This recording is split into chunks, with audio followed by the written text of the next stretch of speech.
একসময় এক দরিদ্র বৃদ্ধ দম্পতি ছিলেন যারা বোতল দিয়ে বানানো ট্রেনে চড়ে ঘুরে বেড়াতেন। কিন্তু একদিন দুর্ভাগ্যবশত তারা কাদার গর্তে পড়ে গেলেন।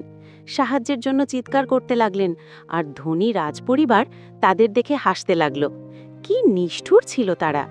ঠিক তখনই এগিয়ে এলেন তাদের নাতনি, একজন সাহসী সেনা অফিসার। সে তার কালো ঘোড়ায় চড়ে দৌড়ে এলো, রশি হাতে নিয়ে প্রস্তুত হলো উদ্ধার অভিযানে। শক্ত হাতে রশি টেনে সে তার দাদা দাদিকে কাদা থেকে উদ্ধার করল। তারপর সে দৌড়ে গেল গ্রামে এবং সোনার বার সংগ্রহ করল। কত পরিশ্রম! সেই সোনা গলিয়ে তৈরি করলো তরল সোনা। আগুনের তাপে জ্বলছে। তারপর হাতুড়ি দিয়ে পিটিয়ে তৈরি করলো একটা সোনার বুলেট ট্রেন। দেখো কি সুন্দর, একদম ঝকঝকে সোনার ট্রেন! অবিশ্বাস্য!